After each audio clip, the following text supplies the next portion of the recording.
سیدنا علی المرتضیٰ رضی اللہ تعالیٰ عنہ کے بدن میں تیر لگا ہے اور وہ نماز میں مصروف ہیں اور تیر نکال لیا جاتا ہے. جب سلام پھرتا ہے تو پھر آپ کو پتہ چلتا ہے کہ یہ تو جو ہے وہ تیر تھا جو نکال لیا گیا. تو یہ انہماک ہے، رب کے ساتھ انہماک. اور وہ فرمایا گیا حدیث جبریل میں کہ اپنے رب کی اس طرح عبادت کرو کہ گویا تم اسے دیکھ رہے ہو. اور اگر یہ کیفیت پیدا نہیں ہوتی تو کم از کم یہ کیفیت تو ہو کہ وہ تمہیں دیکھ رہا ہے.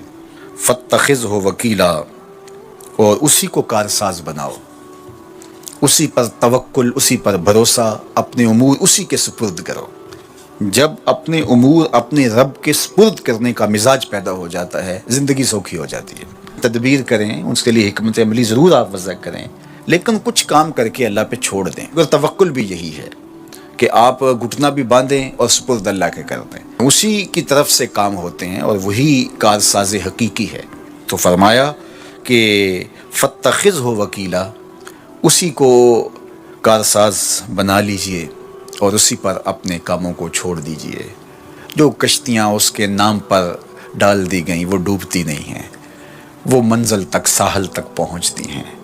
تو ہمارا تو اتنا ہی کام ہے کہ کشتی ڈال دی، لیکن اس کو پار لگانا تو اسی کا کام ہے.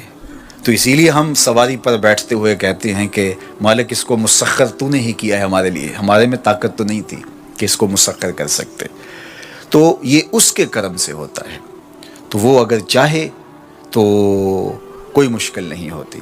تو اس لیے اپنے کاموں کا کارساز اسی کو بنایا جائے. ایک بزرگ تھے، وہ دریا کنارے وضو کر رہے تھے. ایک بچھو تھا جو ایک لکڑی پر تیرتا ہوا، کبھی پانی کے ہچکولوں سے وہ ڈوبتا بھی اور کبھی لکڑی کو تھام لیتا. یوں پانی کے بہاؤ پہ جا رہا تھا تو ان بزرگوں نے دیکھا تو ہاتھ ڈال کر کے اس کو نکالنا چاہا. تو اس نے اپنی فطرت کے مطابق ان کے ہاتھ پہ ڈنگ مار دیا. درد کی شدت سے ہاتھ جھٹکا تو وہ گر گیا. تو پھر ڈوبنے لگا تو پھر پکڑا اور پھر اس نے ڈنگ لگا دیا.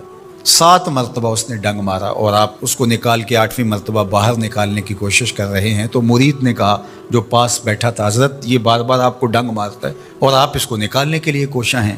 فرمایا وہ اپنی بری فطرت سے باز نہیں آتا، میں اپنی اچھی عادت سے باز کیسے آ جاؤں. تو لوگوں کے ساتھ رویہ اچھا رکھے، وہ جو بھی رویہ رکھے. ہم کہتے ہیں کوئی اینٹ اٹھائے گا تو ہم آگے سے پتھر اٹھائیں گے، تو یہ کیا کمال ہوا. لوگ کہتے ہیں تم 1 قدم پیچھے ہٹو گے میں 10 قدم پیچھے ہٹوں گا، تو یہ کیا کمال ہوا.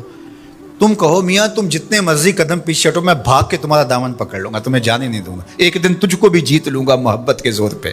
ہم کہتے ہیں کہ فلاں میرے ساتھ اچھا سلوک کرتا ہے تو میں بھی اچھا کرتا ہوں، فلاں کا سلوک میرے ساتھ اچھا نہیں ہے تو ٹھیک ہے، جس طرح وہ چلتا ہے میں بھی اسی طرح چل رہا ہوں. یہ تو پھر برابری ہوئی. اگر کوئی برائی کے ساتھ معاملت کرتا ہے تو آپ بھی اس کے ساتھ ایسے ہی کرتے ہیں، تو برائی میں برابر ہے. اور اگر آپ کے ساتھ کوئی اچھا سلوک کرتا ہے تو آپ بھی اس کے مقابلے میں اچھا کرتے ہیں، تو پھر بھی آپ برابر ہیں لیکن اچھائی میں برابر ہے. تیسری صورت یہ ہے کہ کوئی آپ سے اچھا سلوک کرتا ہے اور آپ اس سے برا سلوک کرتے ہیں، یہ بدترین صورتحال ہے. اور سب سے بہتر صورت کیا ہے کہ کسی کا رویہ تلخ بھی ہو، کسی کا انداز نامناسب بھی ہو، کوئی آپ کے ساتھ برا سلوک بھی کرتا ہو لیکن آپ اس کے ساتھ اچھا سلوک کرتے ہو. خون کا رشتہ ہے، دودھ کا رشتہ ہے، وطن کا رشتہ ہے، ہمسائیگی کا رشتہ ہے، آپ کے ساتھ اس کی تعلق داری ہے، آپ کے آباء و اجداد کی آپس کے اندر سانجھ تھی اور آپ اس کو نبھا رہے ہیں. تو یہ ہے بہترین رویہ کہ کسی کا کوئی بھی رویہ ہو آپ اس کے ساتھ اچھا رویہ اختیار کرتے ہیں.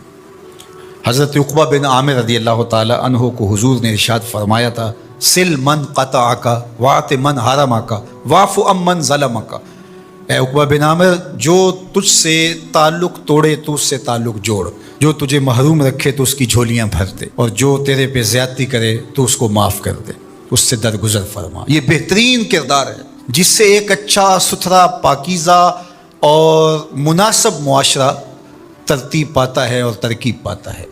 تو میرے اور آپ کے آقا و مولا نے ہمیں یہ تلقین کی، بلکہ فرمایا جو یہ چاہتا ہے کہ اس کی عمر میں برکت ہو اور رزق میں اضافہ ہو، وہ رشتہ داروں کے ساتھ سلوک اچھا کرے. یہ راز ہے عمر میں برکت کا اور رزق میں اضافے کا. رشتہ داروں کے ساتھ اگر سلوک اچھا کرو گے تو تمہاری عمر میں بھی برکت ہوگی، تمہارے رزق میں بھی برکت ہوگی. تو ہمیں یہ تلقین کی، رشتہ دار تو دودھ یا خون کی سانجھ سے رشتہ دار بنتے ہیں، کوئی عام انسان بھی ہو، ہمیں تو ان کے ساتھ بھی اچھا رویہ اختیار کرنے کی تلقین کی گئی. حتیٰ کہ آپ کے دین پر نہ بھی ہو تو آپ کی ہمسائیگی میں بستا ہے، مستامن ہے، ذمی ہے، تو اس کے ساتھ آپ کا سلوک اچھا ہوگا. آپ کا دین آپ کو یہ سکھاتا ہے. شیخ سعدی بولے شنیدم کے مردان راہ خدا، دلے دشمنا ہم نہ کردن تنگ، تو را کے میسر شودی مقام کہ با دوستانت خلاف است و جنگ. میں نے سنا ہے کہ جو اللہ کے بندے ہیں وہ تو دشمنوں کا دل بھی نہیں دکھاتے. تجھے تصوف کے مراتب رفیع کیسے نصیب ہو سکتے ہیں؟ تو اپنوں سے جنگ چھیڑ کے بیٹھا ہے. تو اپنوں کے گرے باندھ پھاڑ رہا ہے، اپنوں کی پگڑیاں نوچ رہا ہے، اور تو اپنی رشتہ داریوں کو توڑ رہا ہے. تو اپنے ہم منصبوں کے ساتھ الجھاؤ میں مبتلا ہے، اپنے ہم مسلکوں ہم مشربوں کے ساتھ تیرا الجھاؤ چل رہا ہے، تیری لڑائی چل رہی ہے. تجھے کیسے مرتبہ اور باطن کا نور اور اندر کا اجالا نصیب ہوگا؟ جو اللہ کے بندے ہیں وہ تو دشمنوں کا بھی دل نہیں دکھاتے.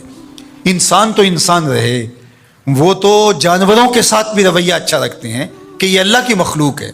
مخلوق ہونے کے ناطے سے الخلق عیال اللہ، تمام مخلوق اللہ